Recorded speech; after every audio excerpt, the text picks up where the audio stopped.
बेटी को अकेले पालने वाले पिता की कहानी। उसने खुद को बाथरूम में बंद कर लिया। वह देर रात का वक्त था। उस वक्त मेरी बेटी सो रही थी और मैं शोर मचाकर उसे परेशान नहीं करना चाहता था। मैं बहुत घबराया हुआ था। मेरे बार बार जोर देने पर भी उसने दरवाजा नहीं खोला। मैं सोच रहा था कि क्या मैंने कुछ गलत किया है। मेरी पत्नी का फोन लगातार बज रहा था और वो उसे उठा नहीं रही थी।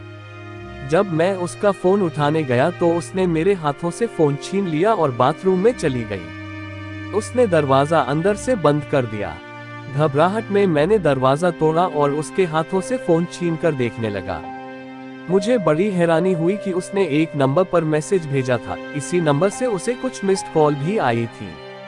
मैसेज में लिखा था, मेरा फोन मत उठाना, अभी मेरा फोन मेरे भाई के पास है। यह मैसेज पढ़ने के बाद मैं डर सा गया और मैंने उसे कुछ नहीं कहा, क्योंकि मुझे लगा कि कहीं वो दोबारा बाथरूम में खुद को बंद ना कर दे या खुद को कोई नुकसान ना पहुंचा दे। अगली सुबह मेरे दो दोस्त घर आए और उससे बात करने लगे। मेरी पत्नी इन दोनों दोस्तों को अच्छे से जानती थी, क्योंकि वे अक्सर हमारे झगड़े सुलझाने हमारे घर आते रहते थे। मेरे दोनों दोस्त मेरी पत्नी को समझा रहे थे कि वो मेरे साथ ही रहे, हमारे बच्चे के बारे में सोचे, उसके अलग हो जाने से हमारा परिवार खत्म हो जाएगा। लेकिन इस बार तो जैसे उसने अपना आखिरी फैसला कर ही लिया था। उसने साफ शब्दों में कहा कि अब उसके लिए यह जिंदगी जीना मुमकिन नहीं है। अगले दिन उसने घर छोड़ दिया, लेकिन इस बार वो हमारी बेटी को साथ लेकर नहीं गई। उसने मुझे और बेटी दोनों को छोड़ दिया। मैं भीतर से टूट गया था, बेहद अकेला महसूस कर रहा था, लेकिन कहीं ना कहीं यह सुकून भी था कि कम से कम मेरी 3 साल की बेटी तो मेरे पास है।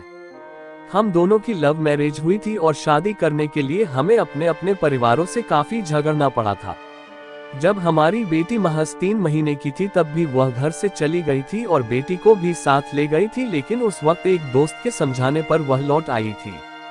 लेकिन इस बार वो मुझे और मेरी बेटी दोनों को छोड़ गई और कुछ दिन बाद लौट के आया तो वह था तलाक का कागज। कोर्ट में सुनवाई के दौरान उसने साफ कह दिया कि बेटी की देखभाल उसका पिता यानी कि मैं ज्यादा बेहतर तरीके से कर सकता हूँ। मैं और मेरे माता पिता इस बात से खुश थे कि मेरी बेटी मेरे पास ही रहेगी। बेटी की जिम्मेदारी अकेले संभाली। हमारे अलग होने के शुरुआती दिनों में मुझे अक्सर यह ख्वाब आता कि हम फिर से एक हो गए हैं और तीनों एक साथ रहने लगे हैं। कभी कभी मुझे डर लगता कि कहीं किसी दिन वो लौट आए और मुझसे मेरी बेटी को ना छीन ले। जब हम साथ रहते थे तो हम अपनी बेटी की जिम्मेदारियों को आपस में बांट लेते थे, लेकिन अब तो सारी जिम्मेदारियां मुझे अकेले ही निभानी थी। हालांकि मेरे माता पिता भी वहां थे जो मेरी मदद करते थे, लेकिन मैं चाहता था कि मेरी बेटी को कभी भी अपनी माँ की कमी महसूस ना हो। छोटी उम्र से ही मेरी बेटी को इतिहास से जुड़ी जगहों पर जाने का शौक था, इसलिए कई दफा मैं उसे अलग अलग जगहों पर लेकर जाता। इस दौरान अगर कभी कोई उससे पूछता कि तुम्हारी माँ कहाँ है तो वह चुप हो जाती। जब भी कोई मुझे बुरा भला कहता तो वह हमेशा मेरा बचाव करती। जब मैं परेशान या हताश होता तो मेरा हौसला बढ़ाती। लेकिन उसने कभी भी मुझसे अपनी माँ के बारे में नहीं पूछा। हालांकि माँ शब्द सुनने पर उसकी चुप्पी का अंदाजा मुझे हो जाता। मुझे महसूस होता कि अगर उसकी माँ उसके साथ होती तो शायद वह और ज्यादा खुलकर अपनी बातें रख पाती। कुछ साल पहले मेरा बहुत खतरनाक एक्सीडेंट हुआ और मुझे बहुत गंभीर चोटें आईं। जब मैं अस्पताल में और उसके बाद घर में इन चोटों से उभर रहा था तब मेरी बेटी मेरा सहारा बनी। वह मेरी दवाओं का ख्याल रखती, हमेशा मेरे साथ रहती। इतना ही नहीं, वो मेरी माँ की बीमारी का ध्यान भी रखने लगी। मेरी माँ को डायबिटीज की बीमारी है तो वह उन्हें डॉक्टर के बताए अनुसार इंसुलिन की डोज देती। दूसरी शादी नहीं की। मुझे कई लोगों ने दूसरी शादी करने की सलाह दी, लेकिन मेरे लिए अपनी पत्नी को भुला पाना, उसके साथ तलाक को भुला पाना आसान नहीं था। आखिर हमारी लव मैरिज हुई थी। अब मेरी बेटी 13 साल की हो गई है और मेरे माता पिता चाहते हैं कि अब वो मेरे साथ बाहर ज्यादा घूमने ना जाए, क्योंकि अगर घूमने के दौरान उसे माहवारी हो गई तो शायद मैं उसे संभाल नहीं पाऊंगा। लेकिन इसके लिए भी तैयार हूँ। अगर उसे माहवारी शुरू होती है तो मैं उसे इसके बारे में समझाऊंगा और बताऊंगा कि यह चीज लड़कियों के साथ महीने में कुछ तय दिनों के लिए होती है। वह कल्पना चावला की तरह अंतरिक्ष यात्री बनना चाहती है। वह पढ़ाई में भी बहुत अच्छी है।